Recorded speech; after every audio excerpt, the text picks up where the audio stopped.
Hey guys, I'm Morthadon, and we are back for Fire Force Season 1, Episode 5. I almost forgot the name of the show.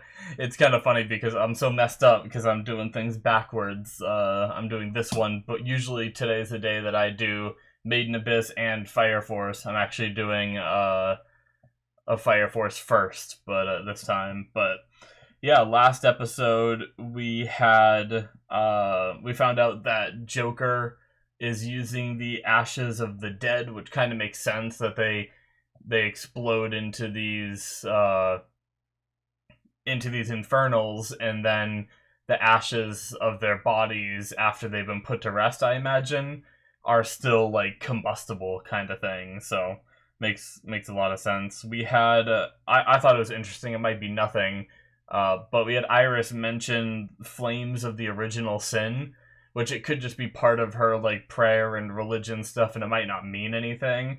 But I wrote it down, and I'm curious if it does. But we had our first talking infernal, which is something I thought was gonna happen eventually, but I didn't think it was gonna happen so soon. So having sentient infernals is very interesting. So, and we got to meet Princess Hibana. She's the captain of Division 5, and she's a definitely interesting character that seems to very much like to domineer over most of her people, but they seem to enjoy being dominated, so I guess it's okay. But yeah, I'm looking forward to episode 5 and seeing where we go, because we kind of left off with them handing over the Talking Infernal to Division 5 with the agreement that they will share their info, right? So I guess we'll see where we go from here. So yeah, let's get started, guys. We're gonna start here in 5, 4, 3, 2, 1, now.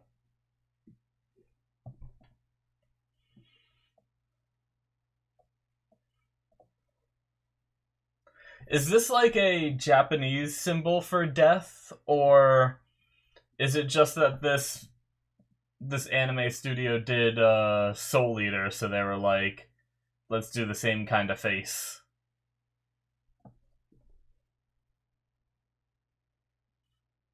It's just like their art style kind of thing. I don't know. More Iris.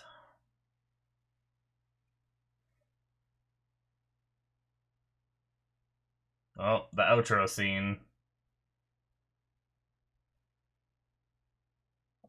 of her kneeling in front of this, covered in water.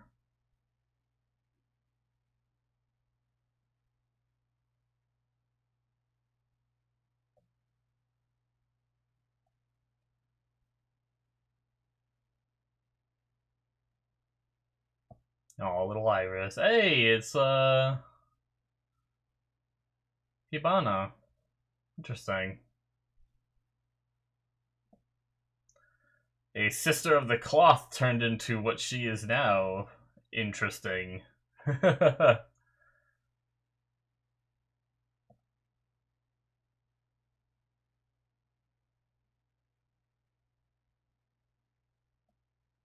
Oh, ominous. Shinra.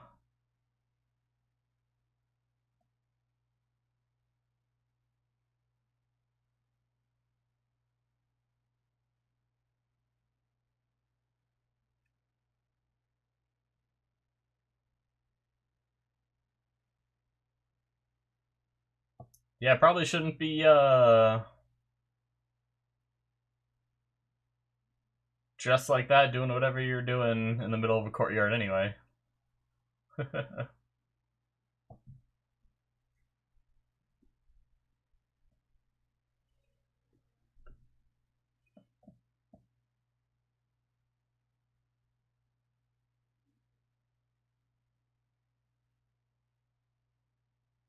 Hmm. Definitely something bugging her, but she's keeping it to herself. Yes, bottling up your problems is always a good solution. It never ends badly.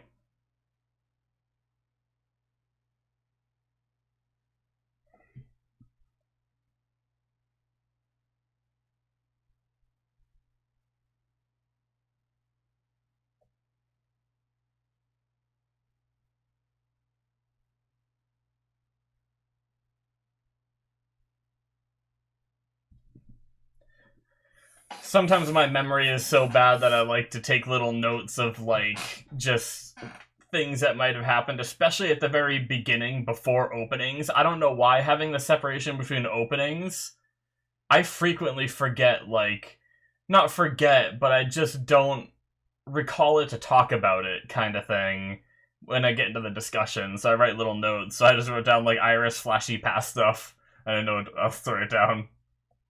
But it was just seeing that will remind me of that scene taking place and everything that happens, so.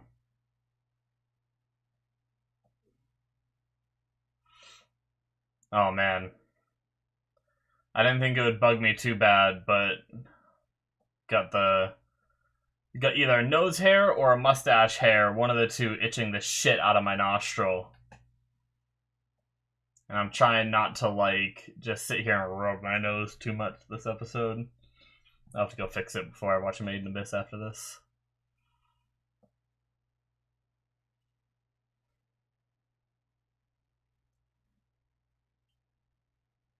Alright. Oh my god.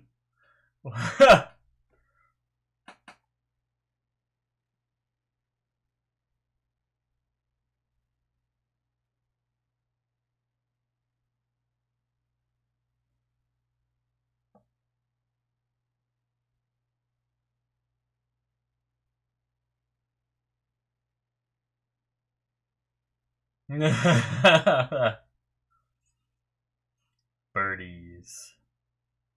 Oh my god. Pay attention! Damn kids.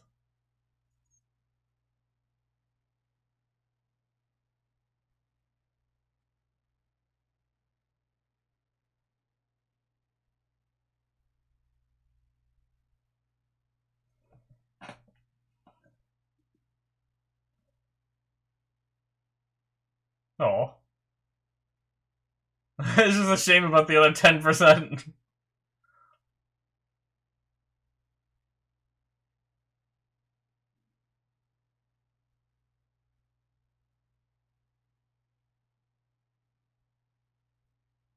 Oh my god!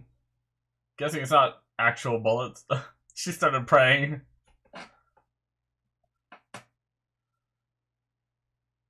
It's a rubber bullet or something. Oh. Air.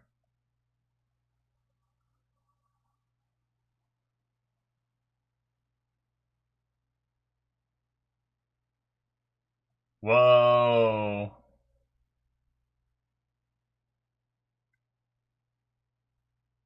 Wow.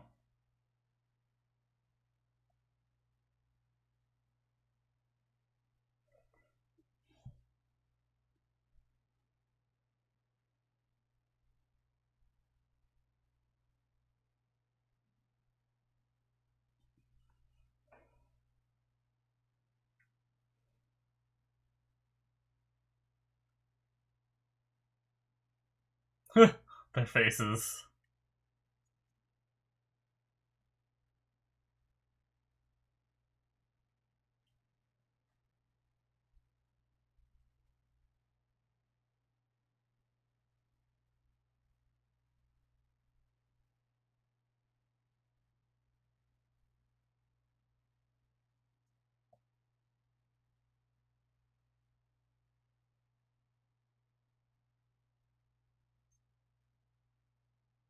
Damn.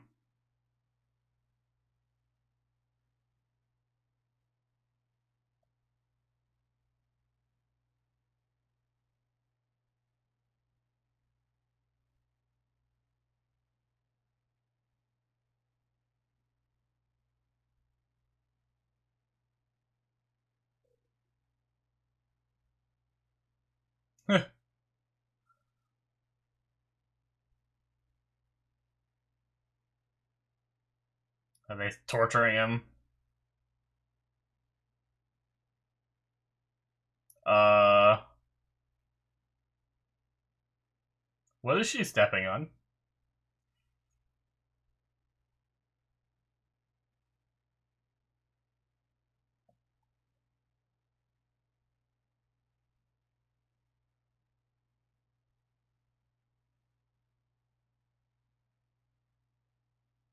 I don't know that this is research.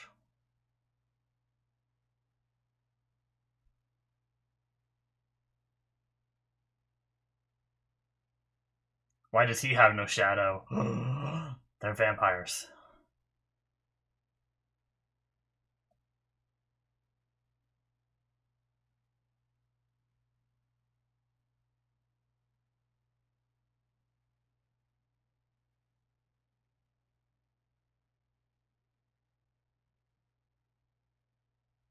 Hmm.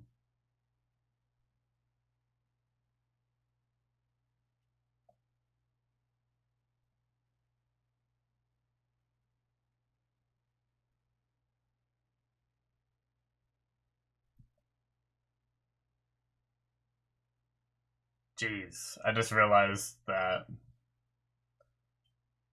the the glass is people like stabbing infernals, isn't it? The stained glass.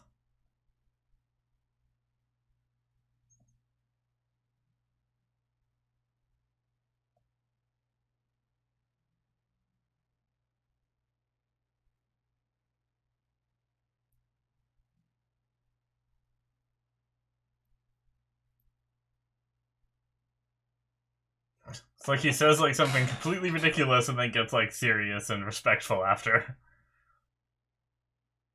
Oh no.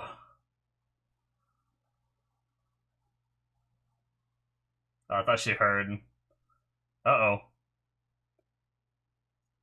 The battle begins. What battle? We're going to find Iris. Nothing to do with battles, right? What?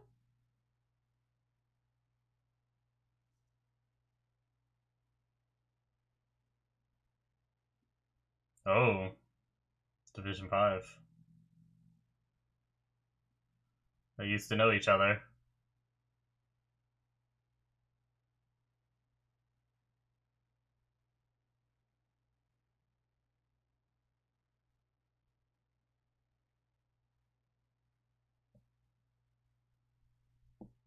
Hmm.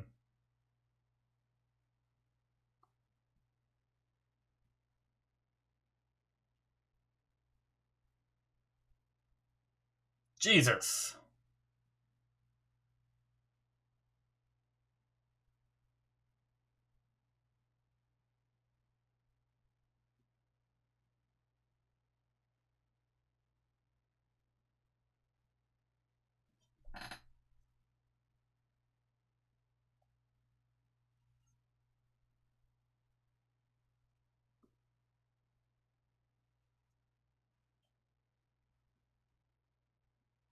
Did whatever happened in Iris's past and Hibana's past, like, shape Hibana into how she is now? Are we eventually gonna get, like, a sob story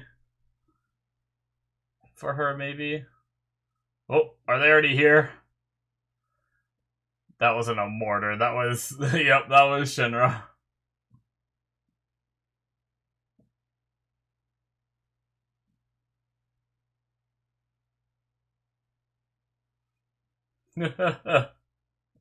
Well, I guess this is where the battle begins.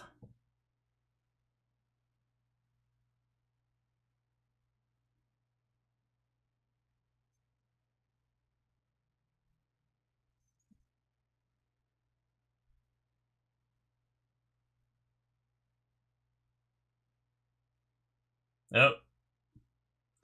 I guess he's here too. Okay, they're all here. Okay. Nice.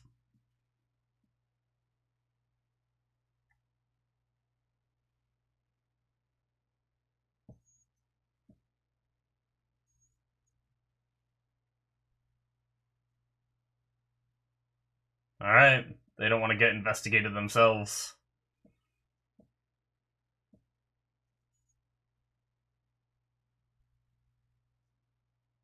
Cool shot.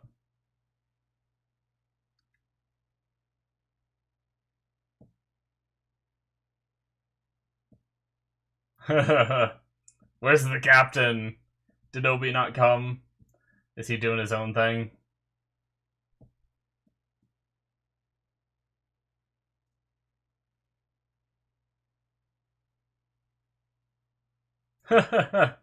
Jeez.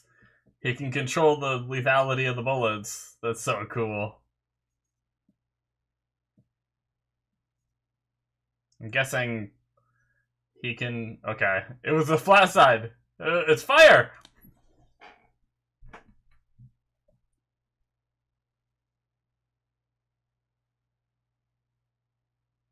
Oh my god! So it doesn't even have to be a slower firing weapon. That's impressive.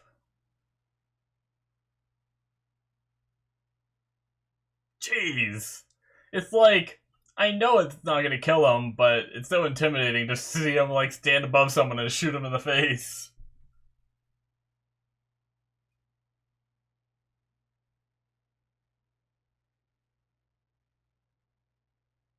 Ugh. He's my spirit animal.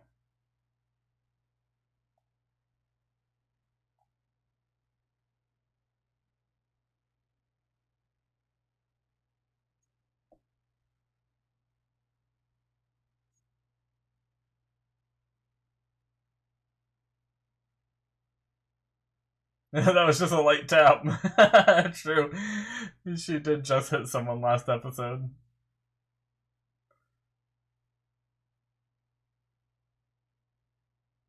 What is this? Oh. Who is this?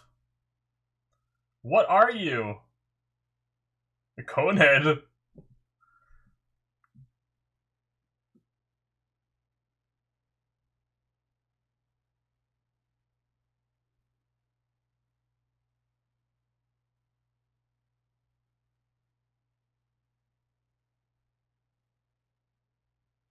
Well, that's great. Making an infernal stronger. What a great idea. Nice research.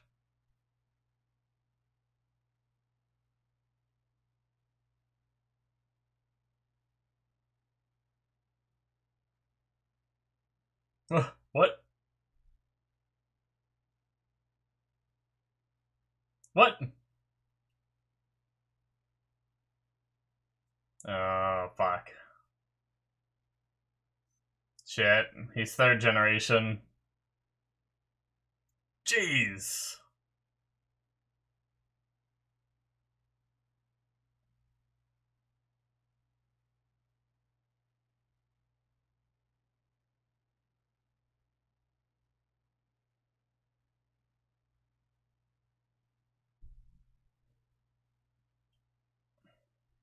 What kind of face was that? What a name. Holy shit. Jeez.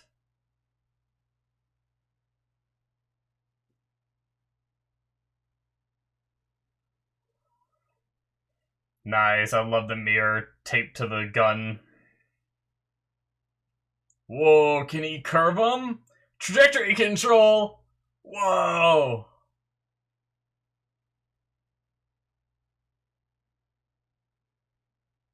What? Oh my god, ricochet control too! Oh shit! Oh, fuck!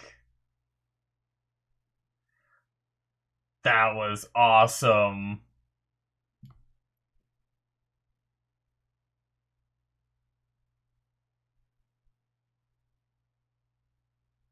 He might be my favorite now. Like, I love Obi's personality, but oh god, these girls.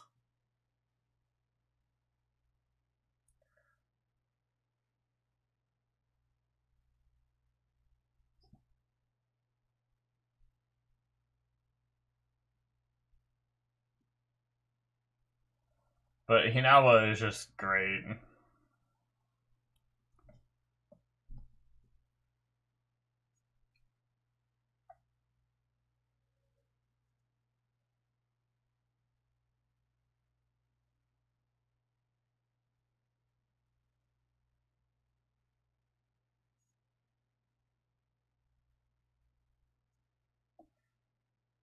Jeez.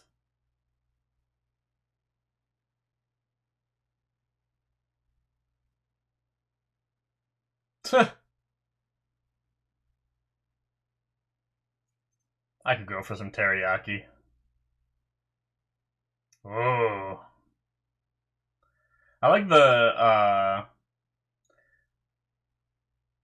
the background noises in this show so far quite a bit. Like, I've had a few others that have that like in the background sometimes, and I don't know why it makes stuff that doesn't look all that intense and impressive because we've seen it before seem more intense and impressive. Oh, what is Obi doing?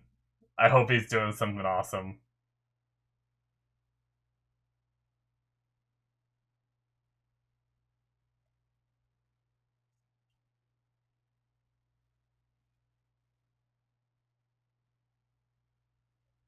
Jeez.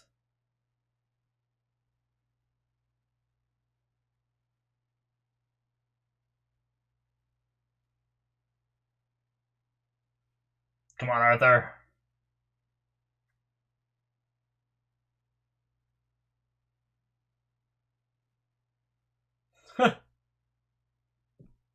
He's gonna have more than that, right?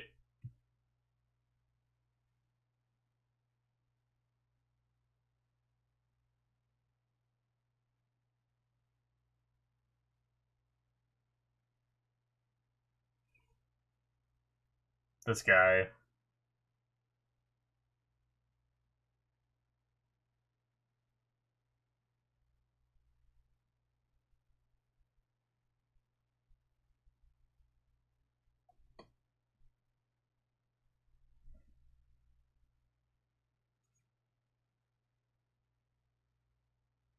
This old guy, he's just dripping with lines that just make it so he's ready to be beaten.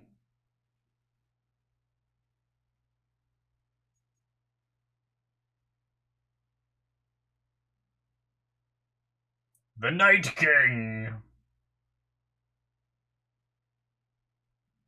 Did he get a hit in, though? Maybe? Maybe not.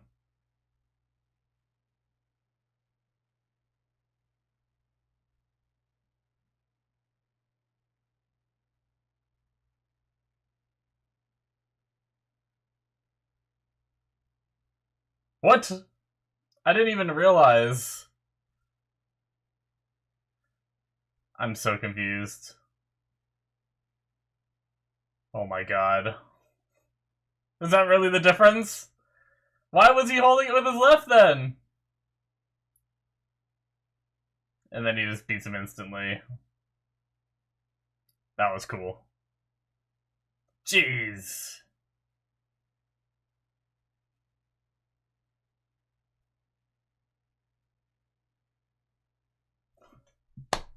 Okay.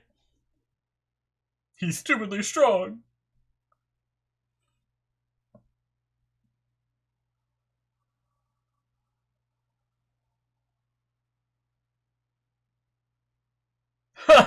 Jeez, just backhanded her.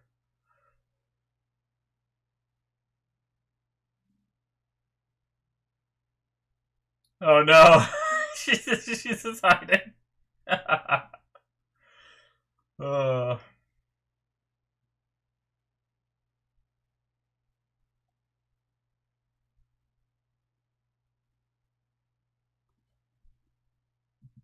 Alright.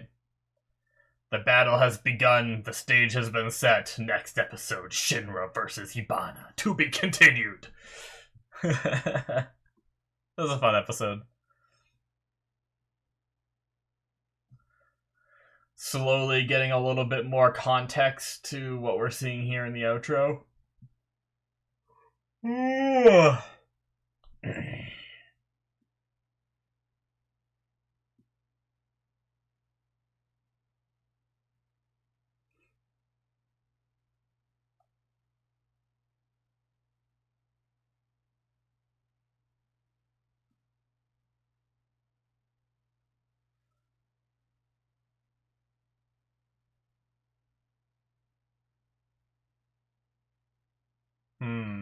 Oh, that's so terrifying. I'm not looking forward to this. Did they all turn into infernals? Is it gonna be something that dark? I thought maybe like one of the people that were a part of her church turned into an infernal, and then the other ones were just casualties of it. But I didn't realize that imagery of like 4 or 5 of them there, and then a bunch of hands reaching out. Either that, or that's just them burning from the fire and reaching out, like, save me. I don't know. Alright. Next time. Not watching you next time. That is it for episode 5, guys. Oh, man, I could go for some 5 guys. Holy shit. Okay. Yeah, so we started off that episode with a lot of Iris stuff again, kind of further hinting at obviously it seems like from what we've been seeing that she was a part of, this clergy, I think is how you'd say it, at this church, and a bunch of other sisters and everything died probably due to a infernal attack, or one of them spontaneously human combusting and killing the rest, or like I just said in the outro, it seems like multiple might have, but I'm sure we're gonna get the deets on what happened there. I think it's gonna, obviously, based off this episode, the biggest thing we learned is that Hibana was there. So that's pretty interesting. And about Hibana, like I said during the episode, I feel like Hibana has been built up as one of those characters because obviously something very tragic happened in their past. It seems like Iris is on the grieving side of it, where she chooses to I guess like the way that she processes her past trauma is by, I don't know the best way to put it into words. It's like she's always thinking about it, and she's always like grieving for the ones that have been lost and everything. Whereas I feel like Hibana was also very much affected by that same incident, and instead of going the same path that Iris did, instead she got angry. She got mad at, the system and the world and everything, and she started lashing out, and that just kept, evolving to the point where she is now, where she's just a very hostile and angry person because of the things that happened in her past. And I have a feeling at one point we're gonna get her side of it, and we're gonna be like, oh well shit, I can almost like taste it coming. I will be very much surprised if we resolve the encounter with Division 5 without having something like that, of being like, why are you such a fucked up person? And she's just like, we finally like tear her down and get down to the core of it, kind of thing. But we'll see. Maybe I'm wrong, but yeah, I can just see that happening. But I am both excited and scared to learn what happened to, Iris with all that. It seems like it's very dark. It seemed like she was very young, and I am not about to enjoy watching the other kids around her and everything burn, seeing it. But since they're doing so many like hints at it, I am curious to know the full story. So, but I keep getting the name Hibana, like every time I try to think of Hisawa, I think of Hibana. Hanawa, my bad. But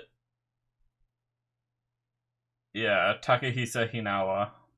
I gotta try to get that in my head, because he was freaking awesome this episode, wasn't he? So he can fire actual. At first, I thought maybe he like shot the like.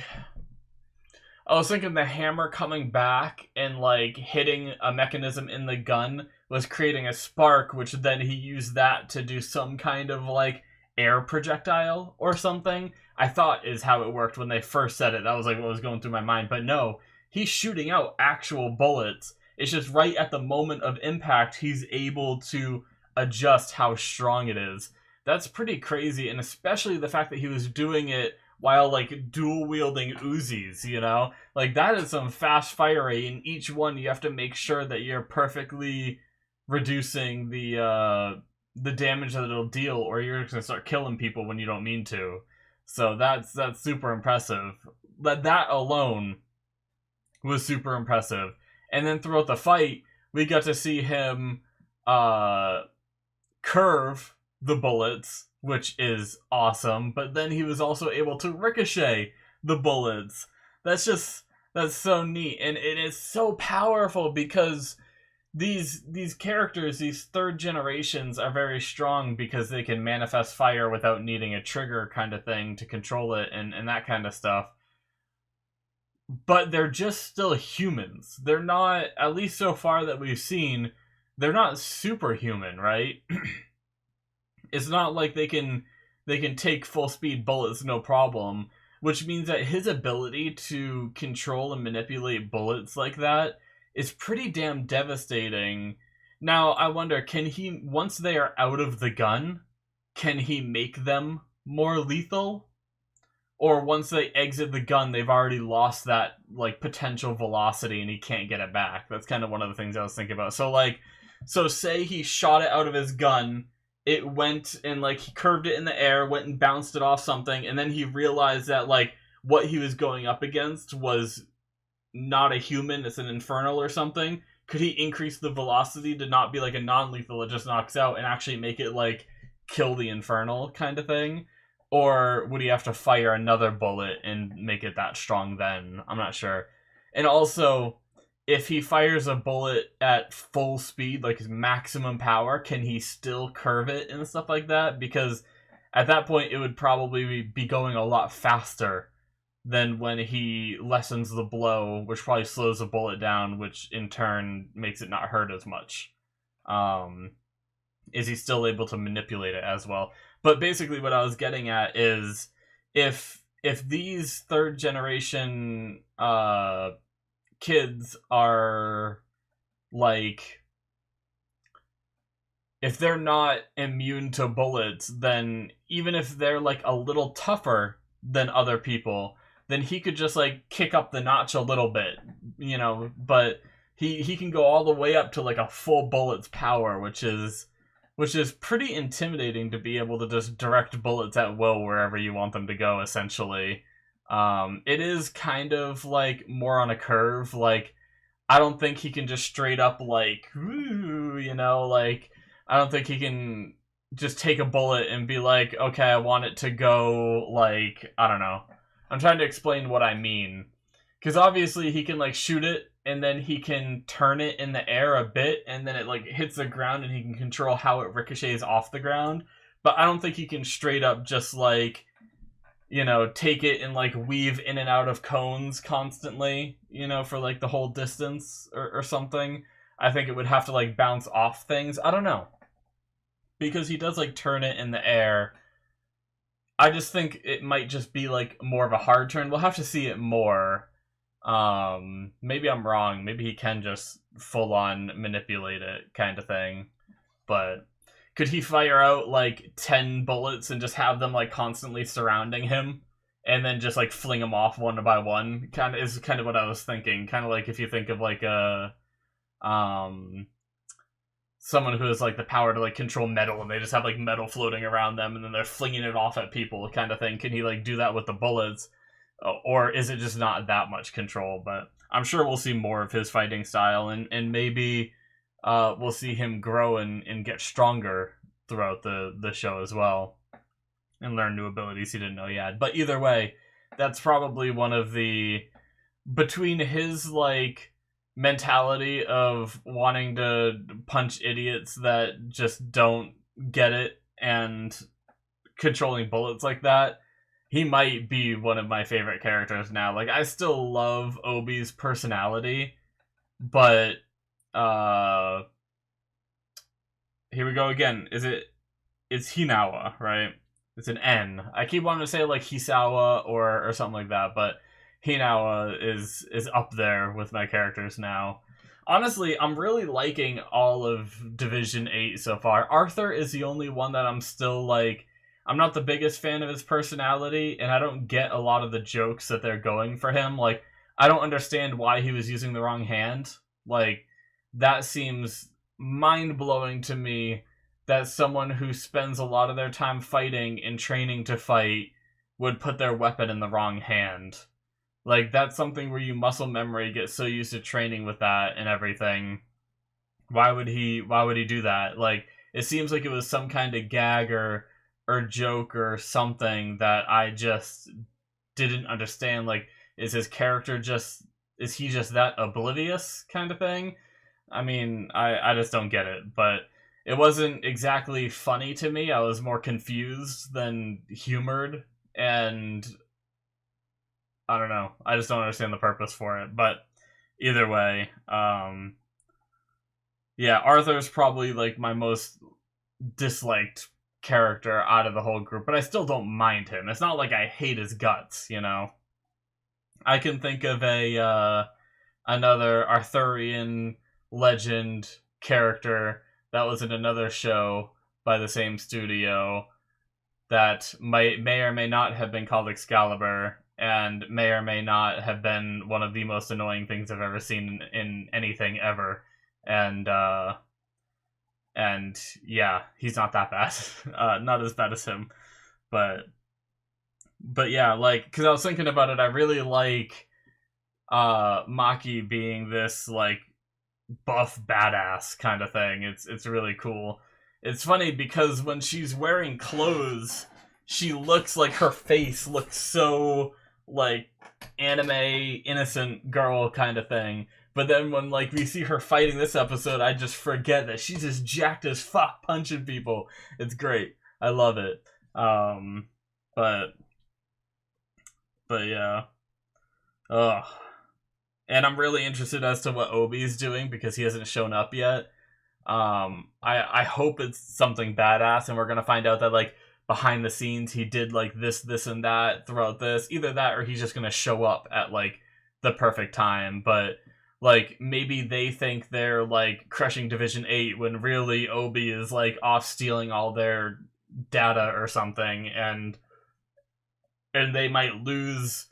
Maybe Hibana beats them all here, but Obi gets away with like all their data, and it's like really their victory. Maybe not in the sense of battle, but in the sense of intel kind of thing. I don't know, but oh man, I'm really curious where this whole story with Hibana and Iris both being in that church stuff is going and all that. Really curious. I can't wait to learn more.